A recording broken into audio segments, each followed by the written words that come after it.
Hi అండి, welcome to our channel Dhanyatej.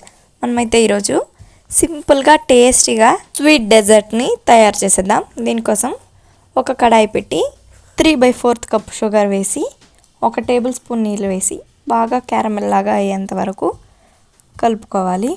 చూడండి, వీడియోలో చూపిస్తున్న విధంగా షుగర్ ఈ విధంగా లైట్ బ్రౌన్ కలర్లోకి చేంజ్ అవ్వాలి.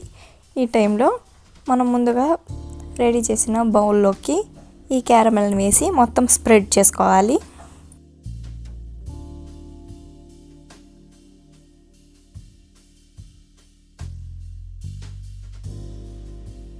ఈ విధంగా బౌల్ మొత్తానికి క్యారమెల్ని స్ప్రెడ్ చేసుకుని పక్కన ఉంచుకోవాలి. ఒక బౌల్ తీసుకుని అందులోకి 3/4 కప్పు పాల పొడిని వేసుకొని 2 కప్పుల నీటిని వేసుకోవాలి. మిల్క్ పౌడర్ అండి, పాల పొడి అంటే. మిల్క్ పౌడర్ నీళ్ళు మొత్తం కలిసే విధంగా విస్కర్తో బాగా కలుపుకోవాలి. మీరు కావాలంటే గరిటతో కూడా కలుపుకోవచ్చు. కలిపిన పాలను గ్యాస్ పైన ఉంచి కలుపుతూ మరిగించుకోవాలి. ఈ విధంగా బాగా మరిగేంత వరకు మరిగించి దించి పక్క నుంచి పూర్తిగా చల్లార్చుకోవాలి. ఒక మిక్సింగ్ బౌల్ తీసుకొని అందులోకి ఒక గుడ్డుని పగలగొట్టుకొని వేసుకోవాలి. వైట్ ఎల్లో 2 వేసుకోవాలి. 1/2 కప్ చక్కెర వేసి చక్కెర కోడిగుడ్డులో బాగా కలిసే విధంగా విస్కర్తో కలుపుకోవాలి. కోడిగుడ్డులో చక్కెర బాగా కలిసిన తర్వాత క్రీమీ కన్సిస్టెన్సీ వస్తుందండి. చూపిస్తాను చూడండి. ఈ విధంగా క్రీమీ కన్సిస్టెన్సీ వచ్చేంత వరకు బాగా కలుపుకోవాలి. కలిపిన కోడిగుడ్డు మిశ్రమంలో 1 టీ స్పూన్ వెనిలా ఎసెన్స్ని వేసుకోవాలి.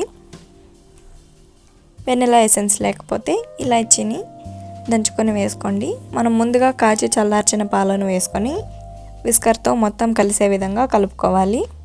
కలిపిన పాలను ముందుగా క్యారమెల్ వేసి రెడీ చేసిన బౌల్లోకి వేసుకోవాలి.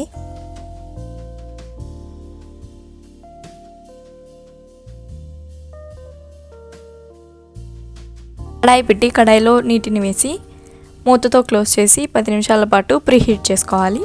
ఈ విధంగా స్టాండ్ని ఉంచుకోవాలి. మధ్యలో మనం ముందుగా రెడీ చేసిన బౌల్ని మధ్యకి ఉంచి అంచులకు అంటుకోకుండా ఉంచాలి. మూతతో క్లోజ్ చేసుకోవాలి. తర్వాత కడాయి పైన మూతను క్లోజ్ చేసి మీడియం ఫ్లేమ్లో ఉంచి అరగంట పాటు ఆవిరిలో ఉడికించుకోవాలి. అరగంట తర్వాత చూపిస్తున్నాను చూడండి. పైన మూతను తీసి బౌల్ పైన క్లోజ్ చేసిన మూతను కూడా తీసి చూపిస్తాను చూడండి. అరగంట తర్వాత ఈ విధంగా రెడీ అవుతుంది. బౌల్ని మూతతో క్లోజ్ చేసి 2 గంటల పాటు ఫ్రిడ్జ్లో ఉంచుకోవాలి. 2 గంటల తర్వాత ఫ్రిడ్జ్లోంచి బౌల్ని తీసి చాకుతో అంచులను లూజ్ చేసుకోవాలి.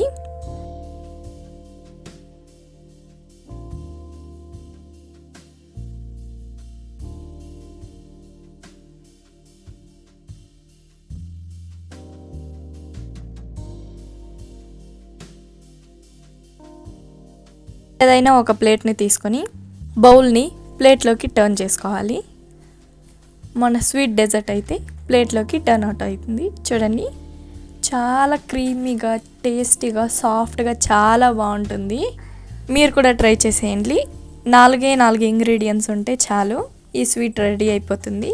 చాలా టేస్టీగా ఉంటుంది. చూడండి, జెల్లీ లాగా ఎంత బాగుందో. మీరు ట్రై చేసిన తర్వాత ఈ రెసిపీ మీకు ఎలా వచ్చిందో కామెంట్ చేసేయండి.